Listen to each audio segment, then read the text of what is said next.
আমার ঘটনা শুনতে ছেলেলে মানে হজর আলী আছে না, হজর আলীতে আমার মায়ের টাকা চাইছে, মানে ঋণ দিব 50,000 টাকা চাইছে, মানে হেতে বলছে আমি দিব।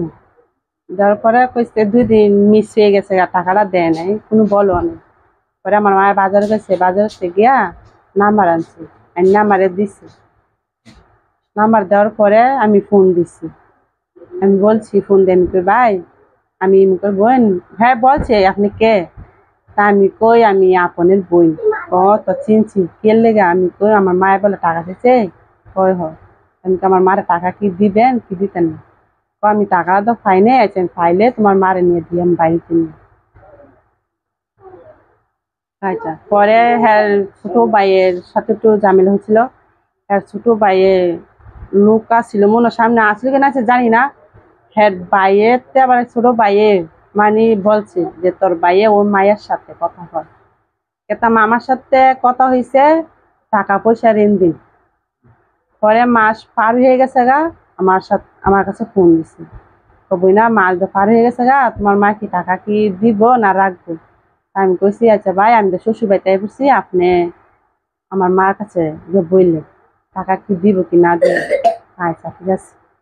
সর্বশেষ ওই দিন কি ঘটনা ঘটছিল বলুন তো, যেদিন নিয়ে এত আলোচনা? যেদিন ওই দিন সে আপনার ঘরে যে ঢুকছে, কিভাবে ঢুকলো বা লোকজন কিভাবে? আমি বলতাছি, বলেন একটু সংক্ষেপে বলে বলেন। আচ্ছা বলতাছি। পরে সুন্দর হচ্ছে কি বৃহস্পতিবার, চাহিদা বাদ দিলাম, বৃহস্পতিবারে রাইতে 11:30 বাজে হজর আলী দরজা তাইছে। আমার পরে আমার মা আমার বাবা গেছে গা, একটা অনুষ্ঠান হয়েছিল, এই অনুষ্ঠানে গেছে গা। আর আমার দুটো বাচ্চা ছেলে মেয়ে আছে, ঘুমাই গেছে, শুধু আমি একলা ঘরে মেয়েছি, আর কেউই নাই গা। আশেপাশে গড় নাই যে একটা চেয়ার দিলে মানুষ আসবে। পরে হেঁটে দরজাতে আসছে, আসার পরে আমার দরজা ডাকা দিচ্ছে। আমি কিছু আমি কই আপনি কেডায়, মানে জোরে ডাকাইতে ডাকাইতে হেঁটে দরজা খিলিছে, হস হেঁটে জোরে ডাকা দিচ্ছে, পেয়ে গেছে, ক্লিক হয়ে গেছে। পরে মনে করেন দূষিত হচ্ছে, আমি সবকিছু খুলে লাগছি। খোলার পরে 2-3 মিনিটও হয়নি, কিন্তু ওই 8-10 জন মানুষ আইসা পড়ছে, আইসা দুজনের মারছে। আর কটা খোলা পাইতাইয়া ভিডিও ছাইড়া দিচ্ছে।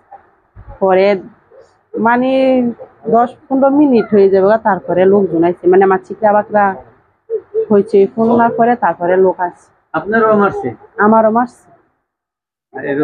আমার না জিনিস সে যে আমার ফিটটা শেষ করে দিচ্ছে। দেশের খোলা পাইতাম যারা মারছে তারা কি কোনো অপরাধ করছে নাকি কি মনে করেন আপনি? তারা একদম অপরাধ করছে, ঠিক আছে আমি মানছি, কিন্তু আমি ঘটনার পরে আমি কেউ সাথে পরামর্শ করতে পারিনি যে মামলা করবো। আমি কেউ লোক বুঝো না, আমার স্বামী কথা শুনে ভিডিও পাইয়া আমার স্বামী আমার কাছে কোনো যোগাযোগই করে না এই পর্যন্ত 4-5 দিন। কি অপরাধী কিনা বা বিচার চান কিনা?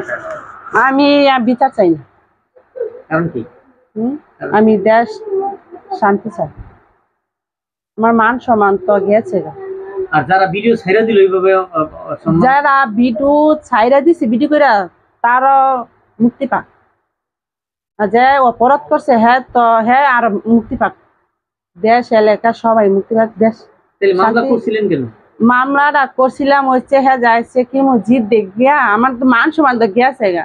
কেউ কি আপনার আমার কোনো চাপ, আমার কেউ চাপ দেয় না।